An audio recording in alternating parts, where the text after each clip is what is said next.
Hello dear learners, in today's video lecture we are going to discuss the MCQs from social pharmacy, the chapter called Epidemiology, and we are on part 4th, which generally covers the disinfection MCQs, the types of disinfections, then methods of disinfection, then different methods which are applicable for disinfecting various articles. So this part 4, few of the MCQs which we are going to discuss. From that, first one is, as you can see here, the disinfection procedure which is adopted on a regular basis is. Now, as we all know, these are the disinfection procedures like concurrent disinfection, terminal disinfection, prophylactic disinfection, or all of them. So the correct answer is, it is prophylactic disinfection. In our earlier video, we have discussed in detail about the concurrent, terminal, prophylactic disinfection. So out of these type of disinfection, prophylactic disinfection is the disinfection which is adopted on the regular basis, like washing hands with soap and water, pasteurizing the milk, then routine water treatment with chlorine. This type of disinfection is known as prophylactic disinfection, that is the disinfection which is done to prevent the disease, occurrence of disease. Like after occurrence of disease, concurrent and terminal can be applied, but to prevent, it's a preventive, prophylactic. So it is keeping a care or taking a proper care so that disease should not occur only. So it is prophylactic which is adopted on the regular basis. Next question is, complete destruction of microorganism can be done by which of these method? Whether it is sterilization, deodorization, clubbing, or none of these, the correct answer is, it is sterilization. Because if you will see the definition of sterilization, which is an absolute term which means a complete destruction of microorganisms or other living organisms. So it is complete destruction relates to sterilization. Deodorization is nothing but removing the odor only. Clubbing is not a disinfection procedure, and none of these. So sterilization is the correct answer. Next question is, the place where sterilization is not possible, dash method is used. Whether it is disinfection, whether it is deodorization, whether it is boiling, or none of these, the correct answer is, it is disinfection. Because sterilization is, just now we discussed, it's an absolute term which means a complete destruction of microorganism, and the places like hospitals and all where the complete sterilization is not possible, we can have an alternative method of disinfecting the articles or objects just to reach to the sterilization. Like disinfection also tries to, means disinfection is nothing but it will minimize it to the least extent, and sterilization, since it's an absolute term, it is practically not applicable in places like hospitals and all. So disinfection is the alternative method which is used in hospitals. Next question is, removal or destruction of disease causing microorganism from inanimate object. Like wherever inanimate object comes, whether it is disinfection, whether it is deodorization, whether it is cleaning, or none of these, the correct answer is, it is disinfection. Because disinfection applies majorly to the inanimate objects and antiseptics on living surfaces or living tissue. Next question is, Dettol contains dash.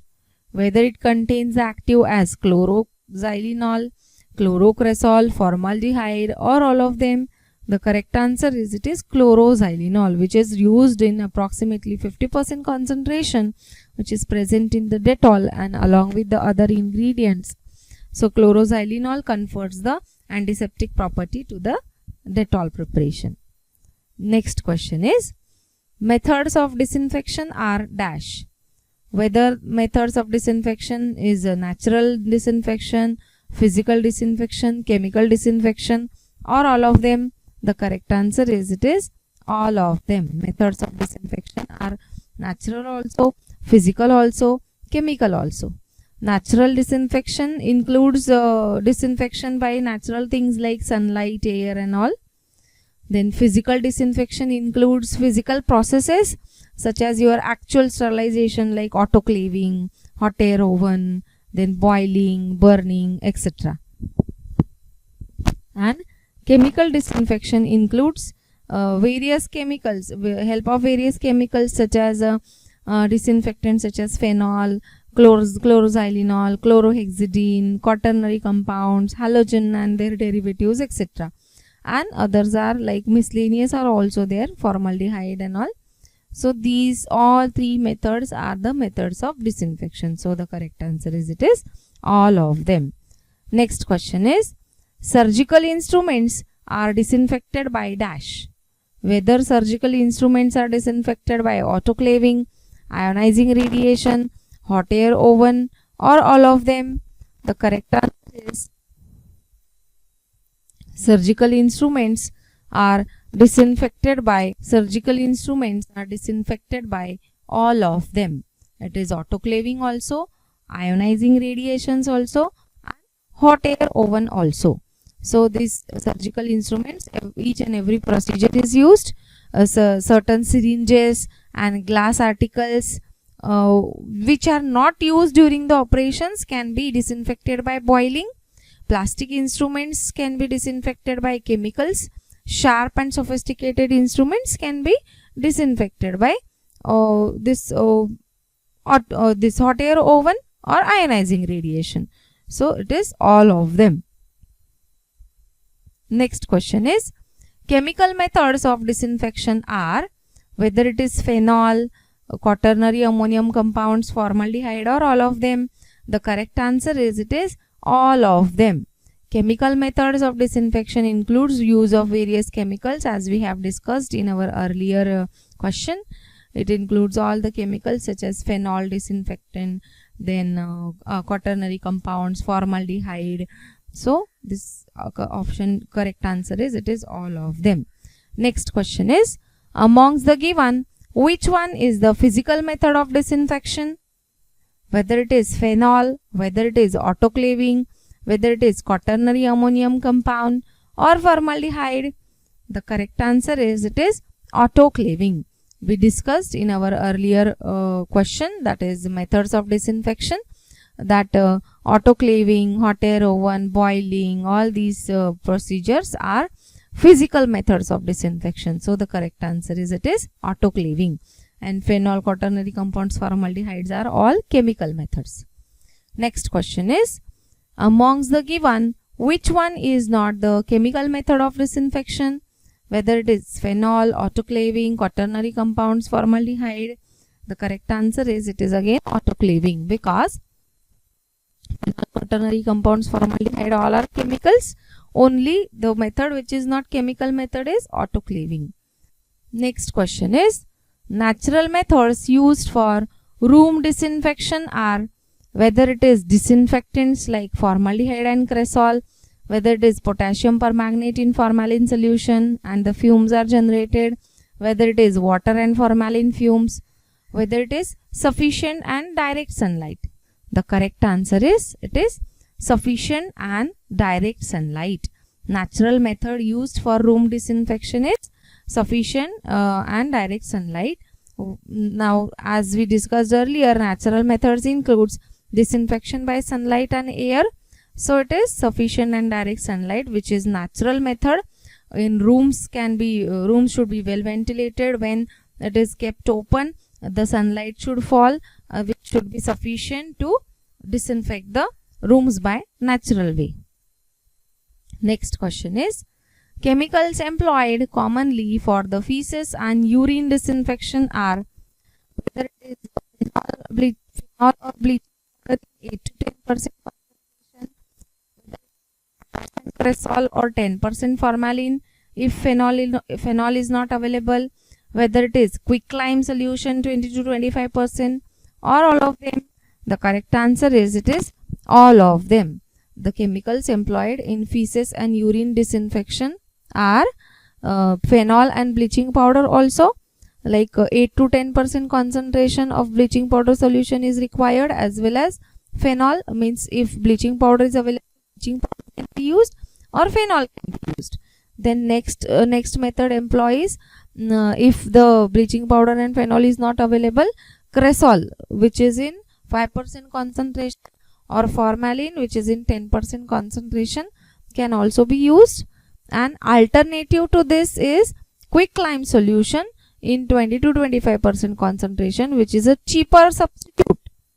And if even all these disinfectants are not available, then the feces and urine can be diluted with equal volume of boiling water, and then they can be disinfected.